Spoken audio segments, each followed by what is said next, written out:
बिस्मिल्लाहिर्रहमानिर्रहीम। अस्सलाम वालेकुम नादरीन, आप यूट्यूब चैनल देख रहे हैं। मैं इमरान ख़ान हूँ। नादरीन, सबसे पहले हम बात करते हैं इसराइल और जो एक जंगबंदी हुई है गाज़ा में उस हवाले से। और अमेरिकन ने यकीन दहानी करवाई थी, पाकिस्तान ने इसके ऊपर बहुत ताशे बजाए थे, बड़ी खुशियाँ मनाई थी और ये कहा गया था कि दोबारा सीज़ फायर की वायलेशन नहीं होगी और गाज़ा में अमन आ गया। बहुत सारे जो मौलवी हैं हमारे, ख़ास तौर पे वो ताहिर अशरफी साहब, वो कह रहे थे जी कि मस्जिद अक्सा में मिठाइयाँ बांटी गई हैं। तो देखें, ये अमन दो सूरतों में ही आ सकता है। या तो इसराइल अपनी बात पूरी तरह मनवा ले और सारी दुनिया उसको मान ले, या दूसरा तरीका ये है कि फ़लस्तीनियों को उनका हक़ मिल जाए और फिर उन्हें उनके हकूक़ के साथ ज़िंदा रहने की इजाज़त दी जाए। अब इसके अलावा तो कोई और रास्ता है नहीं। जब तक कि फ़लस्तीनियों को उनका हक़ नहीं मिलता, वो अपनी जद्दोजहद करते रहेंगे। अब जद्दोजहद के लिए अलग अलग अदवार में अलग अलग तंजीमें रही हैं और बैनुल अक़वामी तौर पर उन पर पाबंदियाँ भी लगती रही है। अल-फतह एक तंजीम होती थी, आपको याद होगा, हमास, हिज़्बुल्लाह, बहुत सारी तंजीमें। अब बार बार सीज़ फायर वायलेशन हो रही थी और ये वायलेशन जो बार बार हुई है, इसका इल्ज़ाम इसराइल पे आया है कि उन्होंने बार बार सीज़ फायर वायलेशन की। और फिर अचानक खबर आती है कि हमास ने भी हमला किया और इसराइली फ़ौजी हलाक हुए और ये बताया गया कि 2 फ़ौजी हलाक हो गए और 3 ज़ख्मी हो गए। लेकिन जब इसके ऊपर तहकीकात हुई तो खबर कोई और निकल आई और जो हकीकी खबर निकली वो ये है कि रफ़ा के अंदर एक धमाका हुआ था जिसमें 2 इसराइली फ़ौजी मारे गए थे। वो हमास ने नहीं किया था, बल्कि इसराइली आबादकारों के बलडोज़र के बारूदी सुरंग पे चढ़ने की वजह से धमाका हुआ था। इसराइली आबादकार, आप समझते हैं कि इसराइल का एक पॉलिसी है कि वो यहूदी बस्तियां आबाद करता है, यानी मुख्तलिफ इलाकों में अपने शहरियों के लिए वो नई बस्तियां बनाते हैं। ये उन्होंने वेस्ट बैंक में भी बनाई, यरूशलेम में बनाई और बहुत सारे इलाकों में वो ये काम करते रहते हैं ताकि यहूदी आबादकारी साथ साथ होती रहे और आबादी मिक्स होती रहे। उनका अपना एक फार्मूला है, वो अपने तरीके से काम करते हैं। तो उनके लिए एक बलडोज़र जो काम कर रहा था वो एक बारूदी सुरंग के ऊपर चढ़ गया, उसकी वजह से एक धमाका हुआ। अब पहले इल्ज़ाम ये लगाया गया कि ये हमास ने किया है, लेकिन फिर हकीकत सामने आ गई और कुदस न्यूज़ नेटवर्क की रिपोर्ट के मुताबिक व्हाइट हाउस और पेंटागन को इस बात का इल्म था कि रफ़ा में जो धमाका हुआ ये एक आबादकार इसराइली बलडोज़र के वहाँ दबी हुई बारूदी सुरंग के ऊपर से गुजरने की वजह से हुआ, जिससे इसराइली वज़ीर-ए-आज़म नेतन्याहू के इस दावे की नफ़ी होती है कि हमास के जांबाज सुरंगों से निकले और उन्होंने हमला किया। ऐसा नहीं हुआ। ये खबर आलमी सतह पे गलत करार दी गई है, बल्कि अब कुछ और जर्नलिस्ट हैं इसके बारे में बात कर रहे हैं। रियान ग्राहम ने इसके बारे में बात की। उन्होंने कहा कि अमरीकी इंतज़ामिया ने अपनी तहकीकात के नताइज इसराइल के सामने रखे कि जनाब ये तो गाज़ा ने वहाँ पे जो हमला हुआ ये हमास ने नहीं किया, ये तो एक हादसा हुआ है। तो इस पर नेतन्याहू ने अपना मौक़िफ़ तब्दील कर दिया और कहा कि क्रॉसिंग चंद घंटों में दोबारा खुल जाएगी। तो अमेरिका को भी इस बात पे बातों का तशवीश होती है कि बार बार हमला हो रहा है। लेकिन अगर ट्रंप का स्टेटमेंट आप देखें ना, तो ट्रंप का स्टेटमेंट क्या है? पहला स्टेटमेंट ये था जब उन्हें बताया गया ट्रंप को कि यहाँ पे बमबारी हो रही, तो ट्रंप ने कहा मैं बाद में बताऊंगा, अभी बात नहीं करता। लेकिन ट्रंप ने अब जो स्टेटमेंट दिया उसने कहा सारी सूरत हाल के लिए ज़िम्मेदार हमास है और हमास के साथ मामूली सा मसला है, लेकिन इसका जल्द हल निकाल लेंगे क्योंकि वो मुआहदे की खिलाफ वर्जी कर रहे हैं। और ट्रंप ने एक बड़े ऑपरेशन का इशारा भी दे दिया हमास के खिलाफ।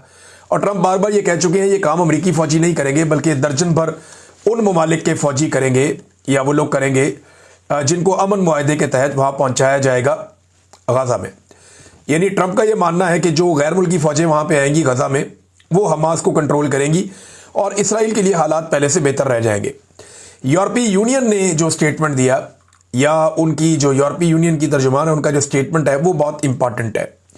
यूरोपीय यूनियन ने इसराइल को खबरदार किया कि अगरचे गज़ा में जंगबंदी का मुआहदा नाफिज हो चुका है, लेकिन उनके खिलाफ पाबंदियों का खतरा अभी टला नहीं है।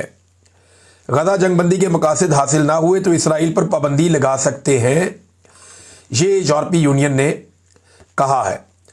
और इन ख्यालात का इजहार जो है वो मीडिया के साथ गुफ्तगू में बाकायदा किया गया यूरोपीय यूनियन के नुमाइंदा की जानिब से, और ये बताया गया कि इसराइल पर पाबंदियों का इम्कान अभी बरकरार है और इस वक्त तक रहेगा जब तक गज़ा के ज़मीनी हक़ाइक़ में मुस्तकिल बेहतरी साबित ना हो जाए। यूरोपीय यूनियन की खारजा पॉलिसी की सरबराह ये बात कर रही थी और उन्होंने तफसीलात जो हैं वो मीडिया के सामने रखी। अब ये सिचुएशन आप देख लें ये है कि सब लोग इसराइल की तरफ देखते हैं जब भी गाजा के अंदर दोबारा बमबारी होती है। और एक इंसिडेंट हुआ जिसमें 2 इसराइली फौजी मारे गए, तो बाद में पता चला कि ये एक हादसा था। हमास ने वादा नहीं तोड़ा, वादा टूटा है दूसरी तरफ से। लेकिन डोनाल्ड ट्रंप ने पूरा साथ दिया एक मरतबा फिर अपने दोस्त इसराइल का। डोनाल्ड ट्रंप की ना ये खूबी है, वो खुलकर करता है जो भी करता है। डोनाल्ड ट्रंप ने बोला इसराइल का साथ देता हूं तो फिर देता हूं। डोनाल्ड ट्रंप ने कहा नेतन्याहू के साथ खड़ा हूं तो खड़ा हूं। डोनाल्ड ट्रंप ने कहा इसको हथियार चाहिए तो मैं दूंगा। खुलकर आता है डोनाल्ड ट्रंप।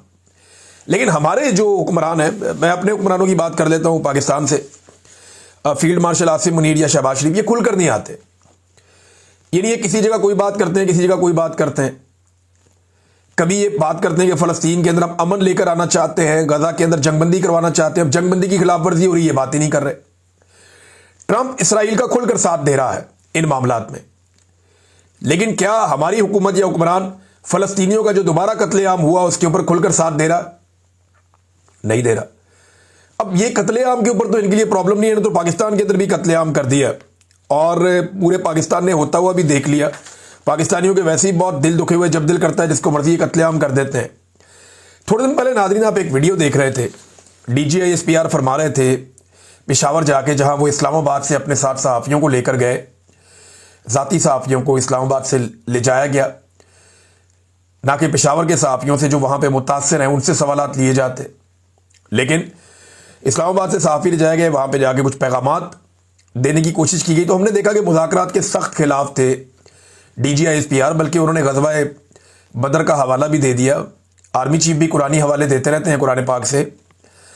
तो इन्होंने कहा जी अफगानिस्तान के साथ मुज़ाकरात पे इमरान खान साहब का मौक़िफ़ बिल्कुल गलत है। बार बार वो ये कहते रहे, यानी इमरान खान साहब का नाम लिए बगैर वो तनकीद करते रहे और अफगानिस्तान के बारे में बड़े, यानी जो ये हुकूमत का रवैया था वो बड़ा हद तक अमेज टाइप का था। उन्हें वो समझ रहे थे कि मसला ही कोई नहीं। और उसके बाद हमने देखा कि एक झड़पों का और जंग का सिलसिला भी हम देखते रहे, विटनेस करते रहे अफगानिस्तान के बारे में। फिर देखा बॉर्डर पूरा का पूरा गर्म भी हुआ।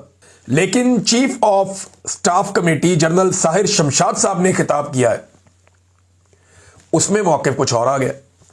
देखिए पाकिस्तान का अफगानिस्तान और इंडिया को लेकर मौक़िफ़ क्या होना चाहिए, हमने तो जो पिछली कई दहाइयों से देखा कि पाकिस्तान का इंडिया के साथ मौक़िफ़ सख्त होता था, अफगानिस्तान के साथ नरम होता था। पाकिस्तान इंडिया को कहता था एक दुश्मन मुल्क है, कश्मीर की आज़ादी तक हम पीछे नहीं हटेंगे, और अफगानिस्तान के बारे में पाकिस्तान कहता था एक बरादर इस्लामी मुल्क है, हम अपने मामलात इनके साथ बेहतर करेंगे, तिजारत भी बढ़ाएंगे, हालात को बेहतर करेंगे। लेकिन अब उल्टा काम हो रहा। DGI-SPR या पाकिस्तान की जो पॉलिसी है वो अफगानिस्तान की एंटी हो गई, जबकि इमरान खान साहब कह रहे हैं ये मत करो, और इंडिया के प्रो हो गई। साहिर शमशाद साहब का जरा स्टेटमेंट आप सुनिए, ये 2-4 लोगों ने रिपोर्ट किया, मैं आपके सामने रख देता हूं। मैं सुन भी रहा था उनका खुद भी स्टेटमेंट। उन्होंने कहा जी पाकिस्तान कशीदगी नहीं बल्कि अमन चाहता। हम भारत के साथ कश्मीर समेत तमाम मसाइल पर तनाज़ात के ऊपर बातचीत के लिए तैयार हैं। और साथ ही लेकिन उन्होंने कहा भारतीय आर्मी सियासत ज़दा है और जो उनके सियासतदान है वो अस्करियत ज़दा है। ये तो प्रॉब्लम पाकिस्तान में भी है। पाकिस्तान की फ़ौज भी सियासत कर रही है बड़े लंबे अरसे से, और पाकिस्तान के सियासतदान जो हैं वो फ़ौज के अंडर काम कर रहे हैं बड़े लंबे अरसे से। ये प्रॉब्लम तो यहाँ पाकिस्तान में है। लेकिन चले इसको छोड़ दें, इंडिया के साथ डायलॉग करना चाहते हैं, इंडिया के साथ मुज़ाकरात करने के लिए तैयार हैं, कश्मीर समेत तमाम तनाज़ात पे हम हल करना चाहते हैं डायलॉग के जरिए, मुज़ाकरात के जरिए, ताकि दोनों कायम रहे और एक इज्जत के साथ डायलॉग हो जाए। लेकिन अफगानिस्तान के साथ डायलॉग नहीं करना चाहते। इंडिया जो बार बार पाकिस्तान पे दहशतगर्दी का इल्जाम लगाता है, इंडिया जो पाकिस्तान के ऊपर बार बार पाबंदियां लगवाने की कोशिश करता है, इंडिया जो बार बार पाकिस्तान के ऊपर अटैक करता है झूठे इल्जाम लगा के, उसके साथ कहते हैं जी हमने डायलॉग करना है, मुज़ाकरात करना है, हमारी ये ख्वाहिश है, करना चाहते हैं। लेकिन अफगानिस्तान जो बार बार पाकिस्तान की तरफ हाथ बढ़ाता रहा और इमरान खान साहब कहते रहे कि ये मामला हमारे हाथ से निकल जाएगा, हमें चाहिए कि इनके साथ बैठे, वहां पे हम नफरत फैलाते रहे। तो एक पाकिस्तान की पॉलिसी का कोई समझ नहीं आता कि पाकिस्तान जाना किस तरफ चाहता है और ये पॉलिसी बनाकर चलाना किस तरीके से चाह रहे हैं सारे निज़ाम को। अब एक और खबर देखें नाज़रीन, ये बड़ी इंटरेस्टिंग खबर है। खबर चल रही है कि साद रिजवी साहब के 95 अकाउंट्स पकड़े गए और उनमें कहते हैं जी कुछ सूदी अकाउंट थे और कुछ इतना पैसा और ये और वो, बहुत पकड़ लिया जी। साद रिजवी साहब तहरीक लब्बैक के अकाउंट पकड़े गए जनाब, वो ये कहते हैं। लेकिन सवाल यह है कि अब क्यों पकड़े गए? अगर कोई 2 नंबरी हो रही थी तो अब तो नहीं हो रही, बहुत पहले से हो रही होगी, पहले पकड़ लेते। बेशुमार मौलवी और भी है पाकिस्तान में, उनके अकाउंट क्यों नहीं पकड़े जाते, अब इनके क्यों पकड़े जा रहे हैं। आज का बड़ा सवाल नहीं है, ये नहीं है कि जनाब साद रिजवी के कितने अकाउंट हैं, साद रिजवी के घर से क्या मिला। बड़ा सवाल यह है कि साद रिजवी और उसका भाई ये दोनों गए कहां। बड़ा सवाल यह है कि जो कत्लेआम हुआ मुरीदके में उसमें कितने लोग शहीद हुए। बड़ा सवाल यह है कि उन लोगों की लाशें कहां गई। बड़ा सवाल यह है कि जख्मी कितने और वो कहां हैं। बड़ा सवाल यह है कि क्या इन्होंने आगे से गोली चलाई। हमारे पास तो एक भी विजुअल नहीं है, हमें तो ये निहत्ते नजर आ रहे थे। मुझे इनकी पॉलिसी से इख्तलाफ रहा हमेशा, इनके सियासी तर्ज अमल से इख्तलाफ रहा हमेशा, लेकिन मैं कभी भी इसकी हमायत नहीं कर सकता कि निहत्ते लोगों को घेरा डाल के मार दिया जाए। मैंने पहले भी हमेशा कहा कि नहीं, निहत्ते लोगों को घेरा डाल के मारना मुनासिब बात नहीं है। हाँ, अगर कोई कानून हाथ में ले, गोली चला रहा हो तो आप उसके ऊपर गोली चला सकते हैं, लेकिन इतने सारे बंदे मार दिए। अब जो रिपोर्टें आ रही हैं, जो तरीके लब्बैक के लोग क्लेम कर रहे हैं, वो तो बहुत खौफनाक है। जो समा टीवी ने चलाया, हुकूमती टीवी चैनल ने, एक हुकूमती वजीर है उसका टीवी चैनल है, उसने जो चीजें चलाई वो बड़ी खौफनाक है। मरियम नवाज के सिक्योरिटी के शदीद तरीन इशूज हो गए हैं, बड़े सीरियस, और उनकी फैमिली के भी बड़े सीरियस इशूज हो गए हैं सिक्योरिटी के। अब उन्हें बहुत मोहतात रहना चाहिए और उन्हें मोहतात रहना पड़ेगा, क्योंकि ये एक अजीबोगरीब सिलसिला पंजाब में शुरू कर दिया गया। जिसको दिल किया कत्ल कर दिया, वो पुलिस निकाल निकाल के जेलों से बंदे मारी जा रही है। पुलिस एक के बाद एक इनकाउंटर करती चली जा रही है। सबसे आसान तरीका ढूंढा, बंदा उठाओ, बंदे को कत्ल कर दो। और इतनी कत्लो गारत गिरी के बावजूद पंजाब में कम होना चाहिए ना क्राइम रेट, वो कम नहीं हो रहा, बढ़ रहा है। 11% जराइम में पंजाब में इजाफा हो गया। अब ये क्राइम पता कब होता है ज्यादा? जब लोगों के पास कारोबार नहीं होता, काम नहीं होता, जब लोगों के पास रोजगार नहीं होता, जब गुर्बत बहुत बढ़ती है, मजबूरियां लोगों की बढ़ती हैं, तो बाज़ औक़ात जराइम इसकी वजह से भी बढ़ते हैं। फिर हमारी पुलिस जराइम को रिपोर्ट भी नहीं करती। लेकिन अब रिपोर्ट जितने हुए हैं उनमें भी आप ये देख लें कि बड़े पैमाने पे जराइम में इजाफा होता चला जा रहा है, कंट्रोल नहीं हो रहा। अब पाकिस्तान में करप्ट होना कोई मसला नहीं है, बेईमान होना कोई मसला नहीं है। मुल्क लूटना, कौमी खजाना लूटना, जराइम पेशा होना, अवाम से फ्रॉड करना, ये कोई जुर्म नहीं है अगर आपके ताल्लुकात एस्टेब्लिशमेंट के साथ ठीक है तो। लेकिन अगर आपके साथ ताल्लुकात एस्टेब्लिशमेंट के ठीक नहीं है, या आप उनके बयानिए की हमायत नहीं कर रहे, तो फिर आपकी डिग्री जाली निकलेगी, फिर आप चोर भी हैं, फिर आप डाकू भी हैं, फिर आपके फार्म 45 असली भी होंगे तो वो जाली हो जाएंगे, फारिग हो जाएंगे, आपके बैंक अकाउंट बंद हो जाएंगे, आपका नाम ECL में डल जाएगा, आपके खानदान के बैंक अकाउंट बंद हो जाएंगे, आपकी हलाल की कमाई भी हराम हो जाएगी। अगर आपके एस्टेब्लिशमेंट के साथ ताल्लुकात ठीक नहीं है तो हर तरह की तोहमतें आपके ऊपर लगेगी, आपके ऊपर इद्दत जैसा घटिया केस भी हो सकता है, आप मुल्क दुश्मन भी होंगे और गद्दार भी होंगे। अगर आपने कहीं एस्टेब्लिशमेंट के किसी पॉइंट ऑफ व्यू से इख्तलाफ कर लिया तो फिर यह सब कुछ आपके साथ होगा। नाज़रीन, खैबर पख्तूनख्वा चलते हैं, वहां से बड़ी इंपॉर्टेंट खबरें हैं। नंबर 1 तो यह है कि जो बुलेट प्रूफ गाड़ियां दी थी 3 दिन पहले मोहसिन नकवी ने IG खैबर पख्तूनख्वा को, वो सुहेल अफरीदी साहब ने वापस कर दी। उन्होंने कहा जी ये यूनाइटेड नेशन की जो गाड़ियां हैं ये एक्सपायर्ड गाड़ियां हैं और ये गाड़ियां किसी काम की नहीं हैं। ये गाड़ियां हमने इसलिए वापस कर दी हैं कि हमें वो गाड़ियां दी गई जिनके तो काम निकलना शुरू हो गया, पुरानी गाड़ियां। अब इसके ऊपर हुकूमत कह रही है हमने बड़ी आला क्वालिटी की बड़ी ज़बरदस्त गाड़ियां दी हैं खैबर पख्तूनख्वा को, उन्होंने वापस कर दी। उन्होंने कहा जनाब हमको इतने गए गुजरे कि आपने गाड़ियां में दे दी, इनका काम करवाएं, इनको चलाएं, ये गाड़ियां ठीक नहीं है, एक्सपायर्ड। देखिए ये जो होती है ना अब बुलेट प्रूफ गाड़ी, ये बड़ी हसास गाड़ी होती है। वो मैंने एक रखी है तो मुझे आइडिया है, वो पुरानी गाड़ी है बहुत, इतनी महंगी मैं अफोर्ड नहीं कर सकता नई गाड़ी, तो मैं पुरानी थी मेरे पास। तो मेरे वालिद ऑटोमोबाइल इंजीनियर हैं, वो रोजाना कोई ना कोई उसका काम करते ही रहते थे। यानी कोई ना कोई बंदा आया होता था, वो कोई ना कोई काम उसका कर ही रहा होता था, कोई ना कोई पुर्जा उसका निकल रहा होता था, कोई नया डाल ही रहा होता था, कोई ना कोई चीज़ उसकी रिपेयर होने के लिए गई होती थी। तो ये क्योंकि बहुत वजनी गाड़ी होती है, ये जितनी मर्जी अच्छी गाड़ी हो इसका काम निकलता रहता है। ये पुरानी हो जाए तो ये फिर वो आप ऑपरेशनल कामों के अंदर इसको इस्तेमाल नहीं कर सकते, ज़्यादा पुरानी हो जाए तो ये अब उनको इस तरह की गाड़ियाँ दे दी गई, तो उन्होंने एहतजाजन वापस कर दी। जनाब ये आप हमें समझते क्या है?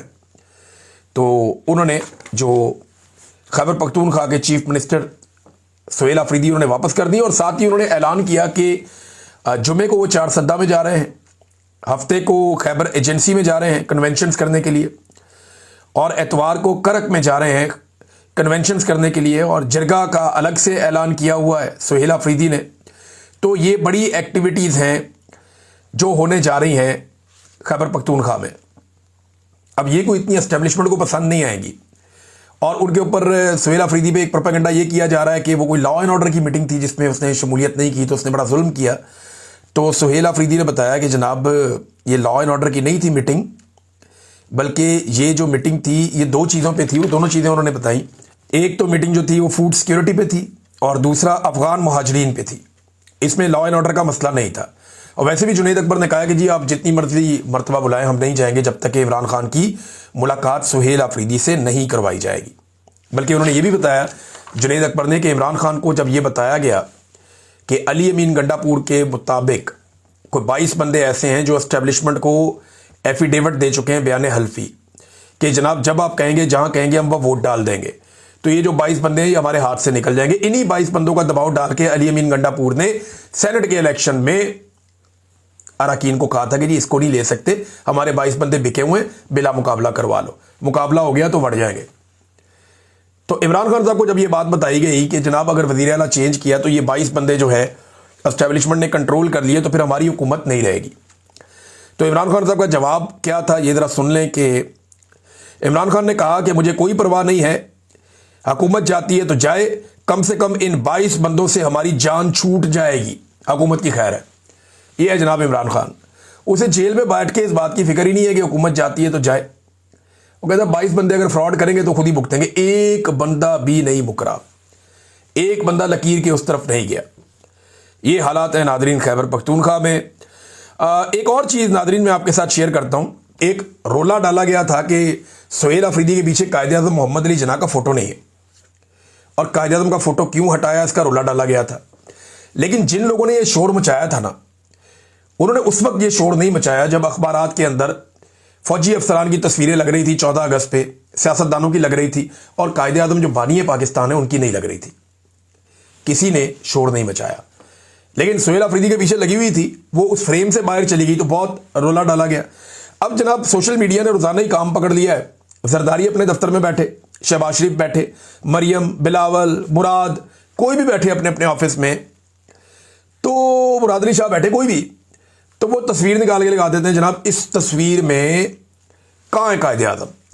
कहीं पे भुट्टो की तस्वीर लगी होगी, कहीं नवाज शरीफ की तस्वीर लगी होगी, कहीं किसी और की लगी होगी, हर जगह से कायद-ए-आज़म गायब है। लेकिन हराम है कि कोई बंदा आवाज उठाए इस पे। खास तौर पे मैं उन बंदों की बात कर रहा हूं जिन्होंने सुहेल अफरीदी के मामले पे आवाज उठाई थी। देखिए आवाज उठानी है तो फिर आपको सबके खिलाफ उठानी है।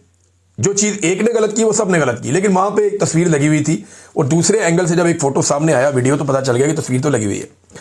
नाज़रीन एक और काम किया ये पंजाब हुकूमत ने और इसको अपने फायदे के लिए वो इस्तेमाल करेंगे, लेकिन मैं आपको जरा इसका पोल खोल देता हूं। ये मेरे साथ फिगर सामने मौजूद है।